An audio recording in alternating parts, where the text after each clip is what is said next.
Ok, alors nous allons ouvrir ensemble un jeu, en l'occurrence un wargame, qui s'appelle The US Civil War, et qui, comme son nom l'indique, a pour cadre la guerre de sécession. C'est un jeu qui a été construit par Mark Simonich. Il est édité chez GMT Games, date d'édition 2015.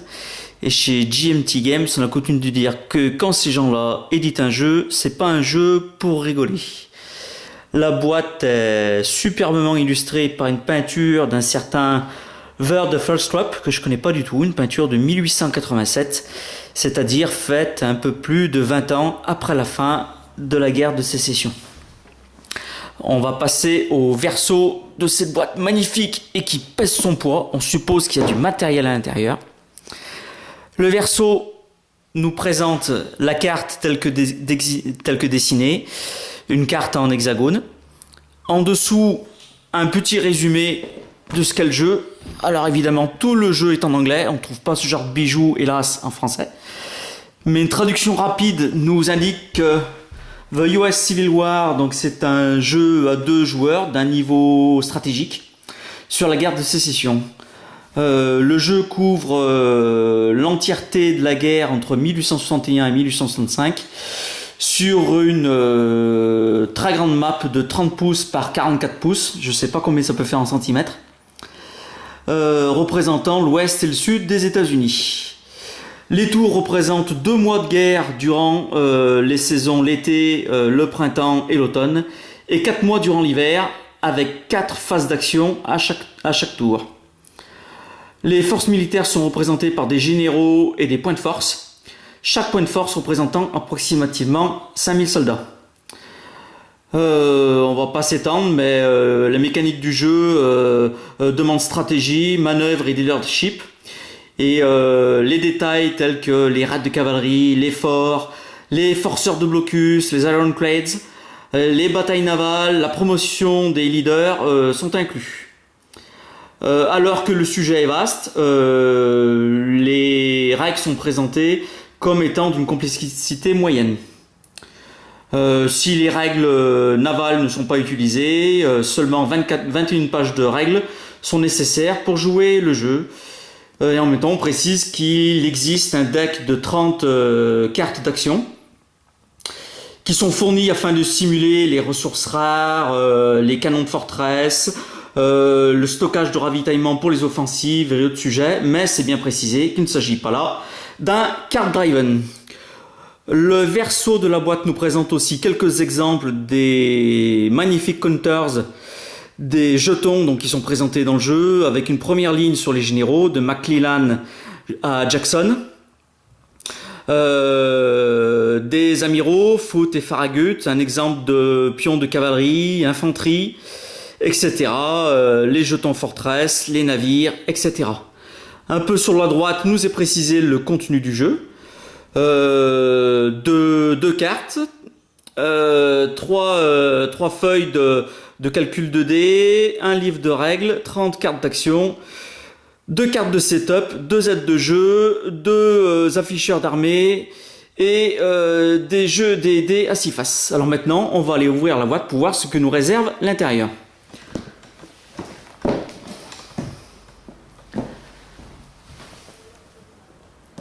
On ouvre donc la boîte.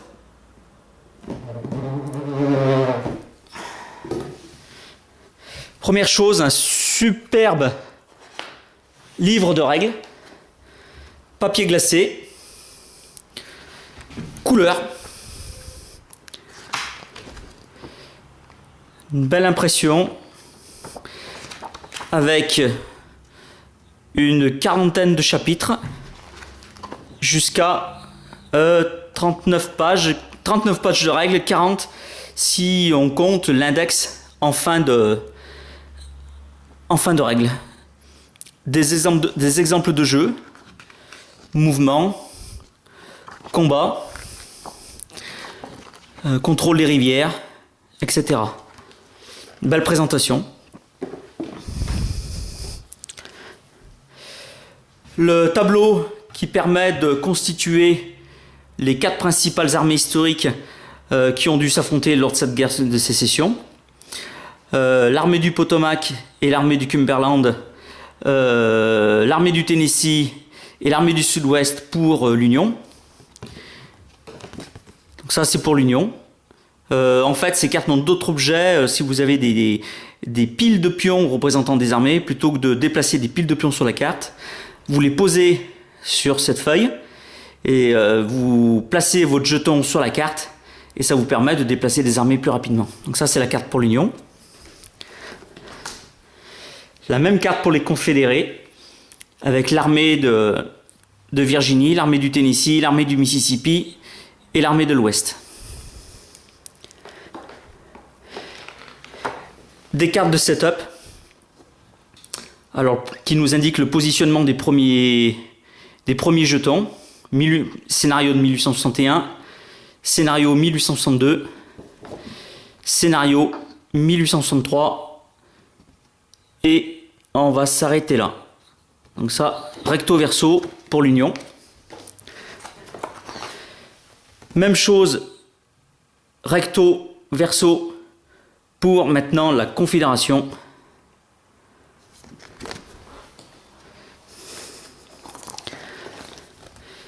Alors, ici, la table de résolution des combats. Divers tables nécessaires au bon déroulement du jeu.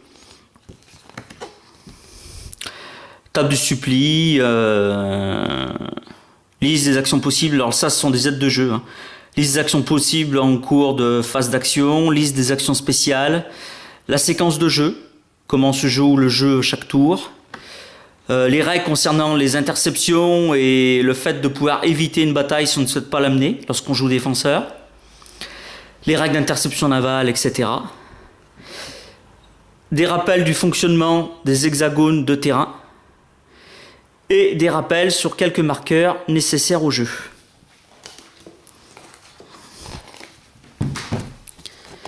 On a évidemment le document en double exemplaire puisque le jeu est présumé se jouer à 2 joueurs. Et ensuite, on passe aux feuilles de counter.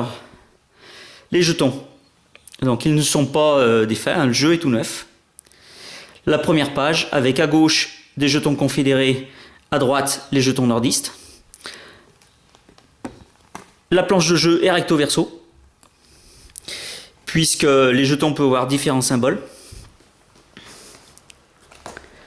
La deuxième feuille de counter, représentant là essentiellement les unités de combat nordistes et confédérées. Une troisième planche représentant des marqueurs, les arsenaux confédérés, les retranchements sudistes, nordistes, les navires fluviaux, les batteries pour les forts, des marqueurs qui indiquent si une unité est démoralisée ou pas, si des arsenaux sont détruits, etc. Et enfin, ici, les petites cartes d'action, enveloppées dans un plastique, on nous en annonce 30. Et la carte divisée en 2 morceaux qu'il va falloir installer, coller l'une à côté de l'autre. On va s'y mettre tout de suite. Et voilà la carte une fois dépliée. Alors la grosse surprise, c'est que c'est tout simplement énorme. C'est bien simple, elle ne rentre pas sur ma petite table basse du salon. C'est effectivement donc une carte en hexagone. Je ne sais pas combien il peut y avoir d'hexagones là-dessus, mais c'est tout simplement immense. C'est du beau matériel, carton fort. Je crois que là-dessus on peut jouer sans encombre et sans risquer d'abîmer le support. On en a terminé là avec la boîte de ce jeu. Un dernier petit conseil, si vous souhaitez vous lancer dans un tel wargame qui demande un certain investissement, je dirais même un investissement certain, c'est de connaître un minimum la guerre civile américaine, ce que nous on connaît en tant que Français comme sous le vocable de guerre de sécession. Et pour ça, rien de mieux que de se plonger dans ce superbe bouquin, La guerre de sécession, de James Macpherson. L'ouvrage est tellement connu, fait tellement référence qu'on en parle comme étant le Macpherson, qui présente toute la guerre de sécession de 1861 à 1865 sur ses angles à la fois politiques et militaires. C'est édité chez Robert Laffont dans la collection bouquins. Et moi, à l'époque, le mien, qui n'est vraiment plus tout jeune, coûtait 27 € pour un bouquin de 1056 pages. Voilà, on en a terminé. Merci d'avoir suivi cette courte vidéo.